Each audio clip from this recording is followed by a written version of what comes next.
বন্ধুরা, আজকে যে ভিডিওটা আমি তোমাদের সঙ্গে শেয়ার করতে যাচ্ছি, আমি জানি এই ভিডিওটা দেখার পর তোমাদের অনেকের মনে অনেক প্রশ্ন আসবে। আর প্রশ্নগুলো অবশ্যই আমার কমেন্ট বক্সে কমেন্ট করে জানিও। আর আজকে যে ভিডিওটা আমি তোমাদের সঙ্গে শেয়ার করছি, আমার তোমাদের কাছে একটাই রিকোয়েস্ট থাকবে, ভিডিওটা পুরো না দেখে কেউ প্লিজ কমেন্ট করবে না। যে ফুটেজটা আমি তোমাদের সঙ্গে এখন শেয়ার করছি, ফুটেজটা পুরোটা দেখবে, তারপরে আমি আবার ফিরে আসছি, সেটাও পুরো দেখবে। তবেই তোমরা ভিডিওটার মর্মটা বুঝতে পারবে যে আমি কেন ভিডিওটা দিলাম আর কি কারণে দিলাম ভিডিওটার, আমার এর সাথে কথাগুলো বলার কারণটা কি, সবটাই তোমরা বুঝতে পারবে। তো আজকে আমি তোমাদের সঙ্গে শেয়ার করছি ফাইনালি টিনার বিয়ে হয়ে গেল, সেই ফুটেজটা শেয়ার করবো তোমাদের সঙ্গে। তো বন্ধুরা চলো, ফুটেজটা শেয়ার করার আগে বলতে চাই, যারা এখন আমার এই ছোট্ট চ্যানেলের বন্ধু হয়নি তারা প্লিজ আমার চ্যানেলটিকে সাবস্ক্রাইব করে আমার চ্যানেলের বন্ধু হয়ে যাবে। আর পাশে থাকা বেল আইকনটিকে অবশ্যই প্রেস করে নোটিফিকেশনটি অল করে দেবে, যাতে যখনই নতুন করে ভিডিও দেবো এক ফার্স্ট নোটিফিকেশন তোমাদের কাছে গিয়ে পৌঁছায়। আর ভিডিওটা ভালো লাগলে লাইক কমেন্ট শেয়ার করতে ভুলবে না। তো চলো বন্ধুরা, তাহলে এখন শেয়ার করে দিচ্ছি ফুটেজটা।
তাহলে তোমরা দেখলে এবং বুঝতেও পারলে।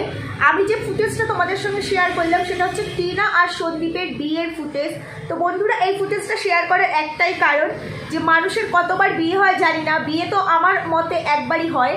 তো টিনার সঙ্গে সন্দীপের বিয়েটা কিন্তু রিচুয়ালি হয়েছিল এবং বেশ বড় করে ধুমধামের সঙ্গেই হয়েছিল। আজকে টিনা সেই বিয়েটা থেকে বেরিয়ে যাচ্ছে। আজকে হয়তো ওর কোনো স্মৃতিই মনে পড়ছে না, ইভেন ওর নিজের যে ছোট্ট একটা সন্তান আছে তার ভবিষ্যৎটাও যে নষ্ট হয়ে যাচ্ছে সেটাও টিনার মনে পড়ছে না।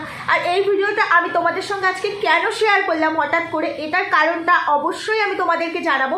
সেটা জানতে হলে তোমাদেরকে চোখ রাখতে হবে আমার চ্যানেল, আর সেই কারণটা জানার জন্য তোমাদেরকে কিন্তু আমার কালকের ভিডিওটা অবশ্যই দেখতে হবে। সেখানে আমি তোমাদেরকে দেখাবো যে টিনা প্রথমবার আজ থেকে 5 বছর আগে বিয়ে করেছিল যেভাবে, নেক্সট টিনা যখন বিয়ে করবে সুদীপ্তর সঙ্গে, টিনার তার প্রিপারেশন নেওয়া প্রায় হয়ে গেছে এবং সেই বিয়ে নিয়ে টিনা কতটা এক্সাইটেড, সেই সমস্ত ভিডিও ফুটেজ নিয়ে আমি কালকে আসবো। একটা ভিডিওতে এতটা শেয়ার করা সম্ভব নয়, তাহলে ভিডিও অনেক বড় হয়ে যাবে। যে টিনা প্রথমবার বিয়েতে টিনার বয়সটা অনেক কম ছিল, সন্দীপেরও অনেক কম ছিল, দেখতেই পেলে।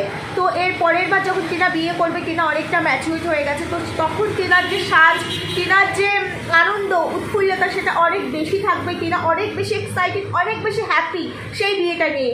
বাট এই যে বিয়েটা, যে বিয়েটা এখন এই মুহূর্তে তোমরা দেখলে, যে বিয়েটার জন্য টিনাকে এখন ডিভোর্স দিতে হচ্ছে, তো সেই বিয়েটা নিয়ে টিনা কত ব্যঙ্গ করেছে, কত আজে বাজে কথা বলেছে, সেই সমস্ত কিছু আমি তোমাদের সঙ্গে কালকে শেয়ার করবো। তো তোমাদেরকে দেখতে হলে আমার সঙ্গে থাকতে হবে। তো জানি না ভিডিওটা তোমাদের কেমন লেগেছে, যদি ভালো লেগে থাকে অবশ্যই কমেন্ট করবে, লাইক করবে, শেয়ার করবে। আর কি বলবো, সবাই সুস্থ থেকো, ভালো থেকো, দেখা হবে একটা নতুন ভিডিওর সঙ্গে। আজকে এখানে রাখছি।